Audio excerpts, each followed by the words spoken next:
Hey everybody, Dauntless here, and welcome back to the Journey Down. Now, this was going to take a lot longer to get to beforehand, because this second part, the second episode and the third episode are twice as expensive as the first one. And they're not expensive, it's about $20 for the second and third episodes, and the first one is about $8, $9, maybe $10, I think. But anyway, being the low-budget guy that I am, I was not able to get both of them, or even one of them, for a while there, and I thought it would take a lot longer to get to it. But a studious viewer, Great Bookworm, sent me them, so I am able to get into them. So, I finished the Chronicle of Innsmouth, because I wanted to make sure to get that out of the way, and just because they were sent to me by a fan, I am going to jump right into these. So here we go with the continuation of probably one of my favorite indie adventure games I have played so far, The Journey Down, Chapter 2.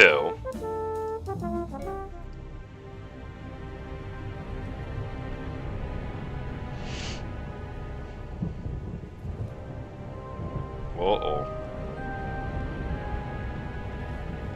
It was a dark and stormy night, and then a sky goblin attacked!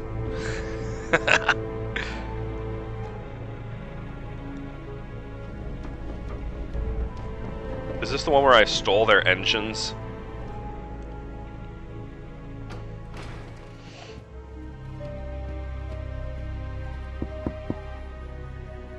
Report, sailor. Oh, we've caught something in the net, Captain. Finally. We might not have to starve to death in this blasted mist after all. Oh. All right, let's see what we've caught. Reel it in, Joe. It's gonna be painful. What kind is it? Is it a big one? Can we eat it? It's an airplane. Oh! Release the net. I thought we were saved. Scrap salvage is the last thing we need right now. But, sir, what if there's food in there? Rations of some sort. Oh, cake! Maybe it's full of cake. Go ahead. Reel it in and get your cake. I don't care. Ouch! I told you it was a bad idea to have a farm of cacti in an airplane. Don't diss my cacti, man. It's not their fault that you landed on them. Well, maybe if you hadn't crashed the airplane, I might have considered not sitting on one. Oh, yeah, great landing, Buona. I'm glad you're still alive, so I still have the chance to strangle you. Master pilot, huh? Hey, ran out of fuel. Enter? Hello. Funny thing.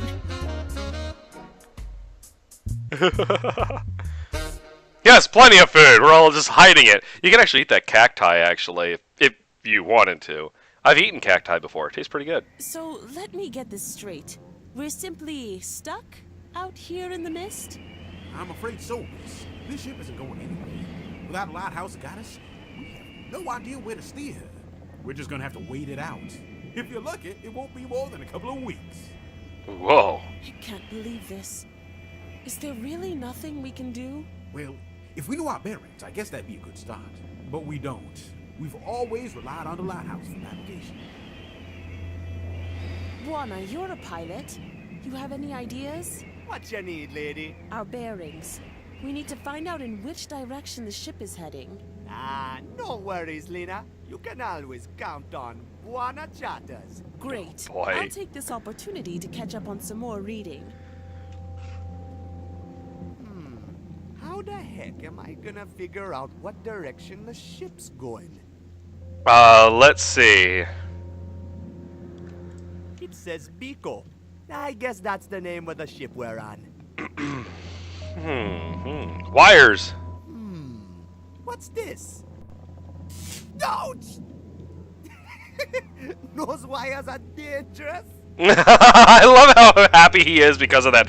Wow, those wires could have killed me, man! Oh, that's why I love this game. Its sense of humor is just brilliant. Hey, Joe, what you looking for? I'm trying to catch a glimpse of Port Artoo. or another vessel, or anything that might help us get back to port. But all I see is darkness. Is that light out there or And that anything? buoy, of course. Oh, it's a buoy. We're gonna stay moored to it until the fog leaves, so we don't just keep drifting away. Could be today, could be in a week. Can I help? Well, your lady friend was onto something there. If we somehow can figure out our bearings, we might just have a chance of getting out of this suit on our own. Compass? What is this place? You're on board the MS Beco, an eel trawler lost somewhere in the thick soup and mist, far from its port. Eel trawler. Eel's good. So this boat catches eels? Sure, it's the only thing we misters can do. Hunt for eel. Ain't nothing else out in the mist as far as I know. Full of darkness. Cold, wet, darkness. Problem now is we can't catch Jack in this thick mist. No eels get stuck in a static net. And we don't dare move in case we drift further away. What is the mist anyways? I have no idea. It's just there. Is there no water? That's a mystery. Down there? I can't hear any waves. Nobody knows what's down there. We're not supposed to ask. If you start asking those kind of questions in the port, you'll get busted in no time. We don't talk about it. The boats just kind of float, and that's all we need to know to catch our eels. That's odd. So we're not in water. We're not in water, we're just floating in this mist. Oh, that's creepy. So, what happened to the lighthouse? Beats me. It was fine when we left port. And about a week ago, when I woke up from my shift one morning, I couldn't see it. And we've just been aimlessly drifting since. Catch you later, Joe. Keep Warner, stay afloat. Coffee. How you feeling, lady? Oh, I'm doing my best to distract the seasickness with this book of yours. And it's actually working. Your father, Count Dodo, was onto something big with this.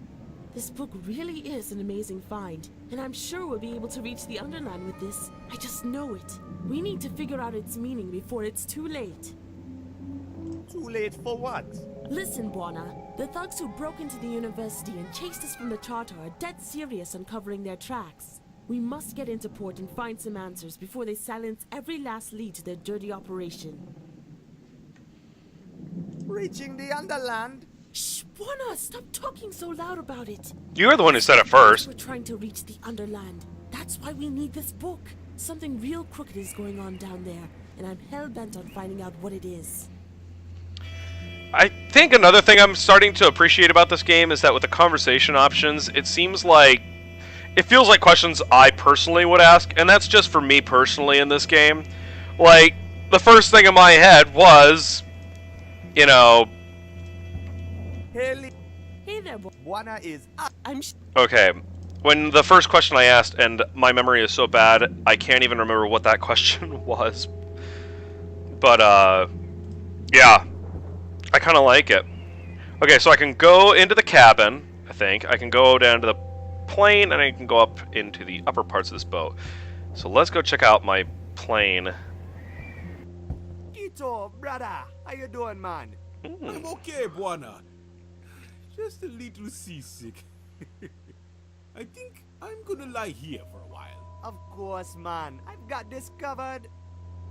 His hands are perpetually in his pockets, too. Compass! Looky, the compass is still intact. Maybe I can detach it from the instrument panel somehow. Probably with that screwdriver sitting there. Hey, can I borrow that screwdriver? Sure, man. Knock yourself out. Thanks, buddy. No problemo, Buona. Go drive them screws. Perfect. This is probably exactly what Joe needs. Nice! Hey, Buona. I thought tinkering with the airplane was my job. No, no. Your job is fixing the airplane. After I break it. Tape! I guess we won't need our makeshift safety belts anymore. But the duct tape might still come in handy. Really? This was their safety harness, was a roll of duct tape. Oh, hey, look, there's my steering wheel. Oh, man. Just Hey, Quito. Hey there, wow. Buana. Looks like we got ourselves into quite a pickle here. Looks more like a Yeah, cucumber. man, this boat is going nowhere. How did we wind up in this mess anyways? Money. Buana, you already forget, eh? Well, long story short, we were up to our knees in debt back home in Kingsport Bay. And then that lady Lena shows up looking for a book. It turns out we had the book she was looking for. Some old book that belonged to Conododo. Then all of a sudden, she needs to get out of there in a hurry and starts waving money around and... And that's when I convinced you to fix the plane so we could chatter it to her. Right, now I remember. Yeah, and then we got it going and we were chased by those crazy guys with the Tommy guns. We flew over the edge, ran out of gas, and then fell into the mist. And wound up here, in the net of some kind of weird floating eel trawler. Exactly, Mon. How did she know our father had the book she was looking for? I don't know, Buana. I guess Conododo must have been mixed up in the same stuff as she is. One way or another. Too bad he isn't around to explain these things. I sure miss him. Me too, man. Later, Quito. I think we're gonna run into Count and Dodo at some point. It just seems like inevitably we're gonna bump into him and, you know, things. Dauntless, stating the completely obvious. We're headed north-northeast. Check it out. Great! Guessing our bearing without the lighthouse to guide us is absolutely impossible. It should definitely help us get to the port. Now, all we need is a map so we can figure out our location. So we still have no idea where we are? I'm afraid so, pal. And with the captain going full barrel on the eel rinse, I'm afraid we can forget asking him for help. Ah, if only we had a map or something. No worries, man.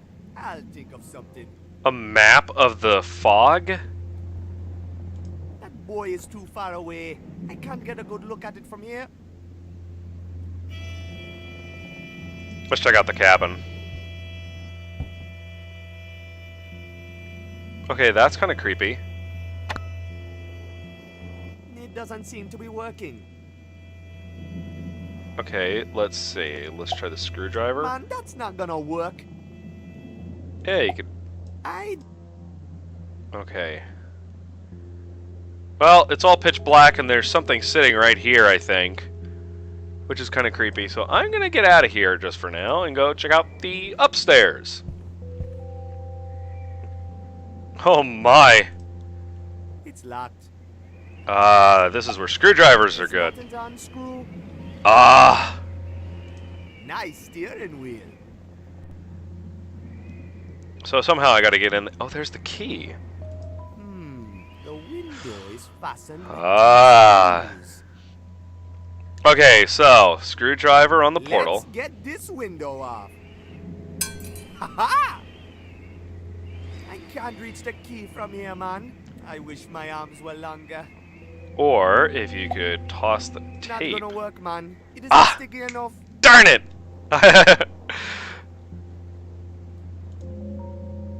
I can't reach the handle to the porthole. It's our Oh. old seatbelt stopped working, so Quito installed this instead. Safety first. Yes, exactly. Hey, you're alive! Man, that's not gonna work. Darn it! Okay, so I don't think I can get to anything in here just yet, but I did get the portal off.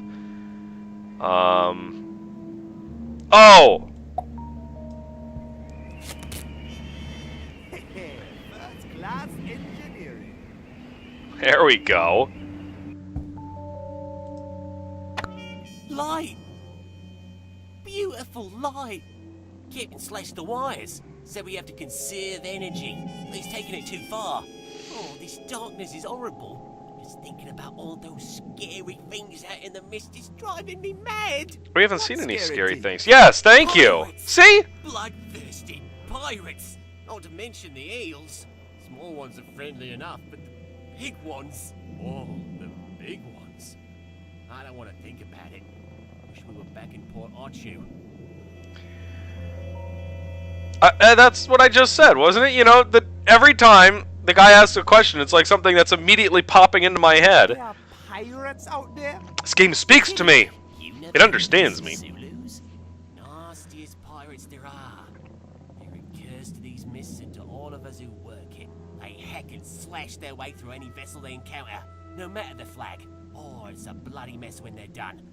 Stay clear of the Sisulus if you want to keep your body parts. That's all I'm saying, mate. They're a bloodthirsty lot. We're gonna run into the Sisulus. I'm sorry. I'm one of those people where I'm like, I can kind of call some of this stuff, but, I mean, it's not being very subtle about it, but that's not really part of the game. You're not supposed to be, like, totally shocked out of your mind by some of these turns of events. But still, it's just kind of funny. Yep, we're about to run into the bloodthirsty pirates, aren't we? Eaten by eels? Really? Really? You never heard about the Hungries?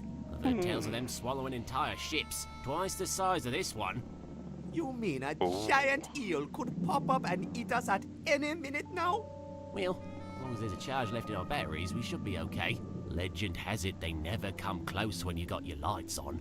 It's what happens when we run out of fuel and everything goes dark that scares me.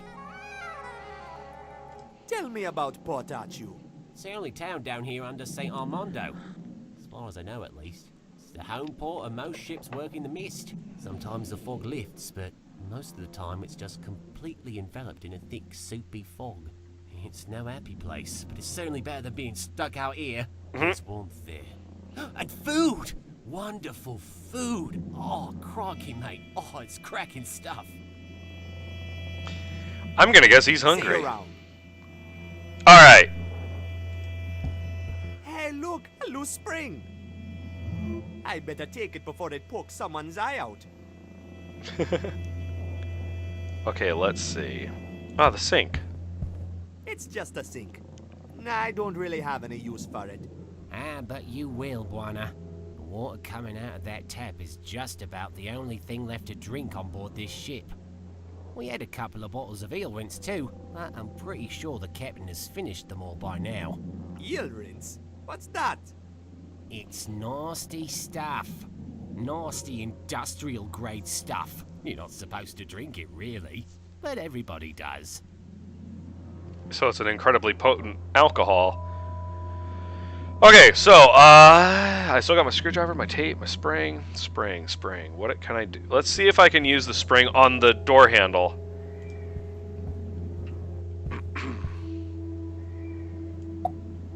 No way I can pick the lock with this thing. Man, that's not gonna work.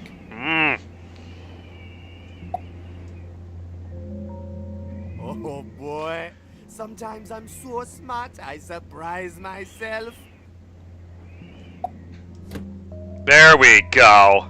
Now we're making some progress. I'd better leave the sailing bit to the professionals. I'd only take us further into the mist. Hey, it's a navigation book. Maybe that'll help. Lost?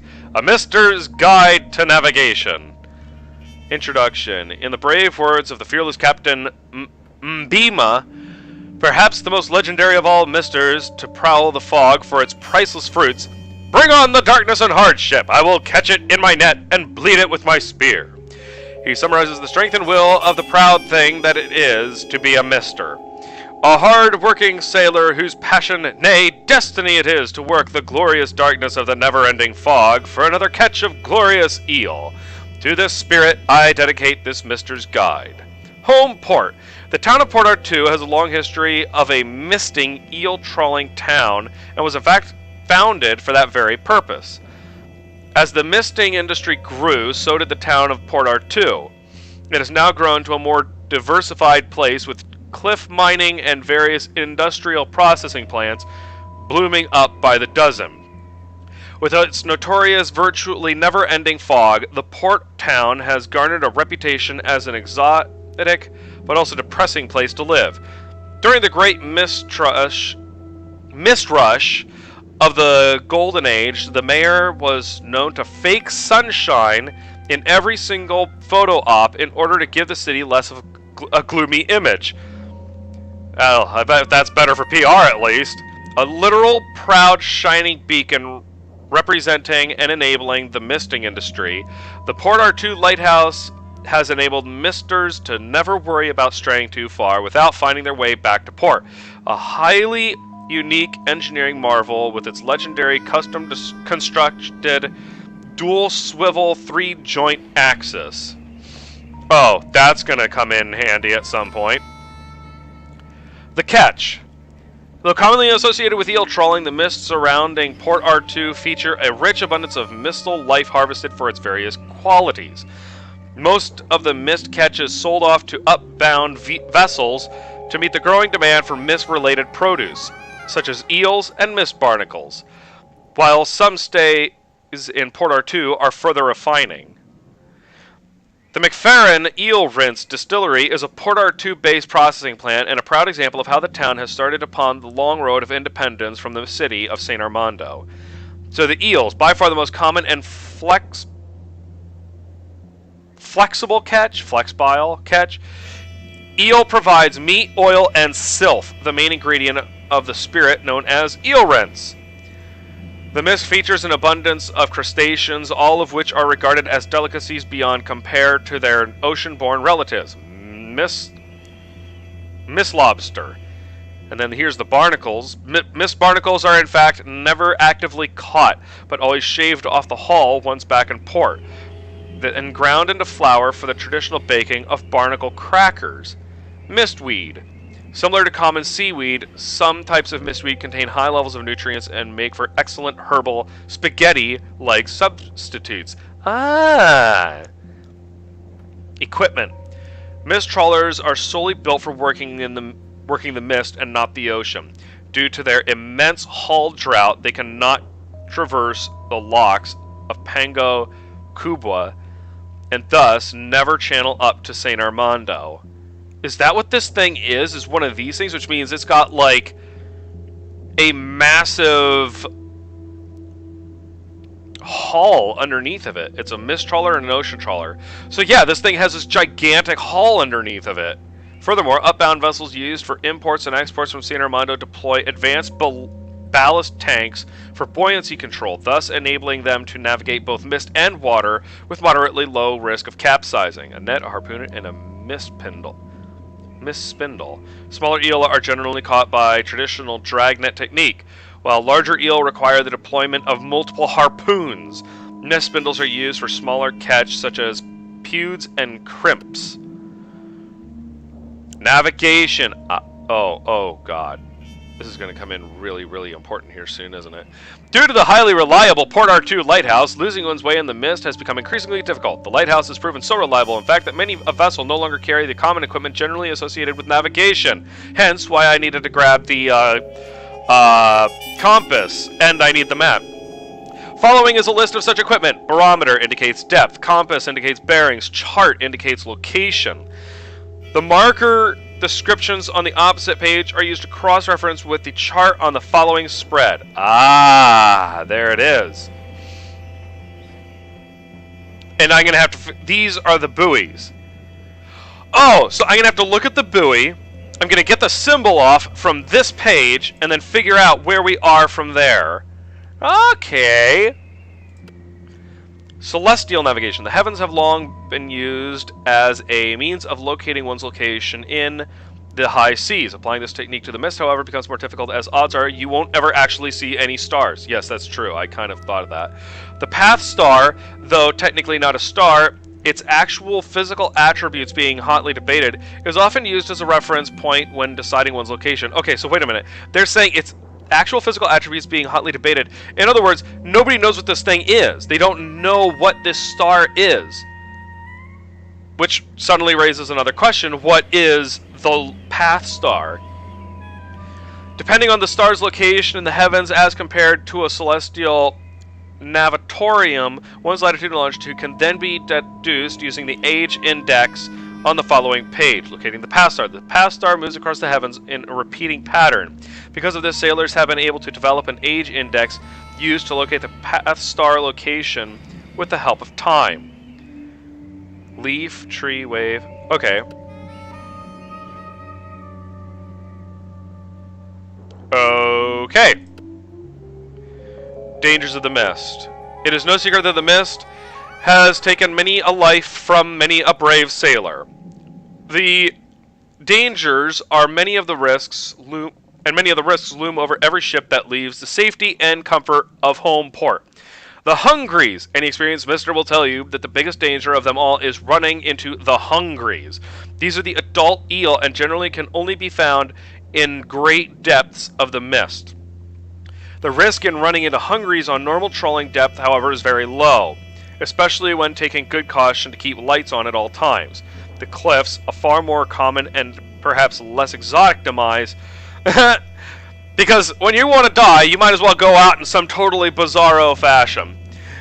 A far more common and perhaps less exotic demise is running into cliffs or any other rubble that's strewn out across the fog. A notorious area for this is the outer crust, where navigation becomes virtually impossible without hitting rock one way or another. Piracy. The outer crust is also notorious for harboring a vast network of pirates and other criminal gangs who become virtually untouchable in the maze-like cliffs that make up the area. The pirates regularly perform raids on commercial vessels making their way to and from the Pango Kubwa locks. And that's the book. Looks like he finished a whole bottle of that nasty eel rinse. No wonder he's out cold. I can't like search him or something. Hey. Well, let's give the book to the guy downstairs. Hey, look what I borrowed from the captain's bridge. Hey, that's just what we need. We're in the northern rubble, eh? I could have never guessed. That means we're ready to fire up the engines and get out of here. I never thought I'd say this, but it's gonna be good getting back into port. Nice. Really? They're not going to force me to go and use all those charts. Not yet, anyway, I guess.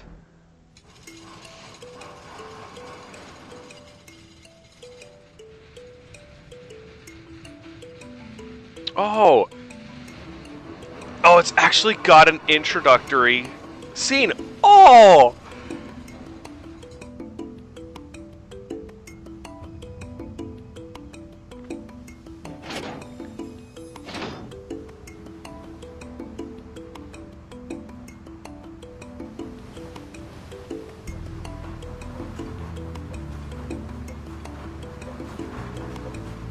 There may have been one in the original, I just don't remember.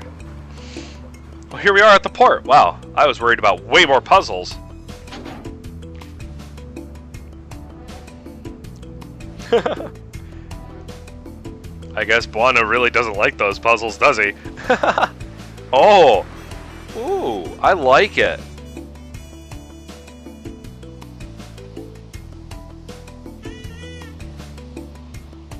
Nice.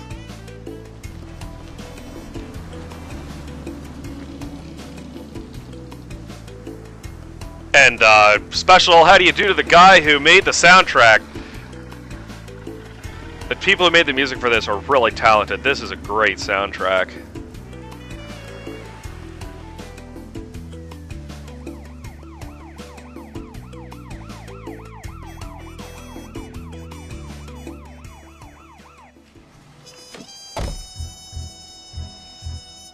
Oh. Well, well, well. Look what we have here. You look nice. Police Chief Barlow. You're under arrest. For what? All of you. Arrest? On what charges? Don't try and fool me, Angel. The Journal of the Journey Down doesn't belong to you. Oh. Give that back to her. I don't think so. You boys gonna spend some time in the can. And you and me, Angel. We're gonna have a little chit-chat. Oh, great.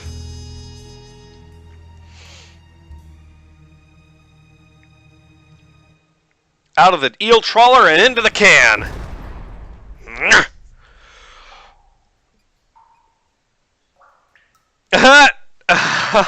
I'm wearing black and white stripes. Oh, man. I wonder what they're gonna do to her. I wonder what they're going to do to us. We thought we were screwed back home in Kingsport Bay. Look at us now. Yeah, we didn't get much of a warm welcome, did we? Nope. Alright, let me just check one thing really quick. Okay. That is all I have for this episode.